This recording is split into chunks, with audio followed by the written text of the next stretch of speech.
খুব সকালবেলা থেকে আজকের ব্লগটা স্টার্ট করছি। কেমন আছেন? আসসালামু আলাইকুম, সবাইকে গুড মর্নিং। সকাল সকাল ঘুম থেকে উঠি, প্রথমে আমার যে কাজটা সেটা হচ্ছে আমার রুমের দরজা জানালাকে খুলে দিই। তো বাহিরের ওয়েদারটা আজকে খুবই সুন্দর, একদম ঠান্ডা ঠান্ডা। যেহেতু রাতে অনেক বেশি বৃষ্টি হয়েছে, আমার কাছে বৃষ্টিমুখর ওয়েদার খুব ভাল লাগে, কিন্তু যদি টানা বৃষ্টি হয় সেটা আবার খুব বিরক্ত লাগে। রুম একদম স্যাঁতসেঁতে হয়ে যায়। তো এখানে হচ্ছে আমি আমার রুমের যে টুকটাক ফার্নিচারগুলো ওগুলোকে ক্লিন করে নিচ্ছিলাম, মানে মুছে নিচ্ছিলাম।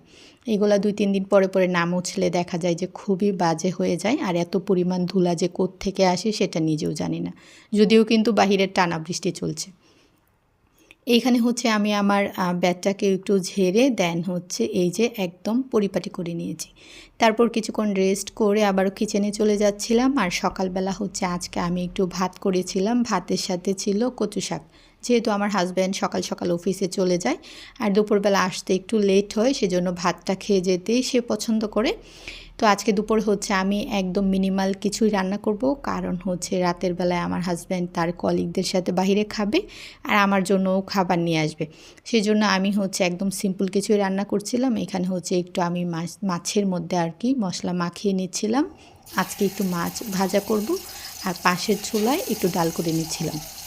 সকালবেলার কচু শাক যে রান্না করেছিলাম সেটা তো রয়েই গিয়েছে। তো যাই হোক, এখানে হচ্ছে আমি আপনাদের সাথে কথা বলে বলেই মাছটা ভেজে নিচ্ছিলাম, আর সাথে পাশের চুলায় কিন্তু ডালটাও রান্না করে নিয়েছি। মাঝে মাঝে এরকম সিম্পল খাবার দাবার খেতে কিন্তু ভালোই লাগে, যদিও রাতের বেলা বাহিরে ভারী খাবারই খাবো। তো যাই হোক, আমি মাছের সাথে একটু পেঁয়াজ আর একটু কাঁচামরিচও দিয়ে দিয়েছিলাম। তো এই তো এখন হচ্ছে দুপুরের আমার প্লেটটা রেডি করে নিয়েছি। সো আজকে এই পর্যন্তই, সবাই ভালো থাকবেন। Thank you so much.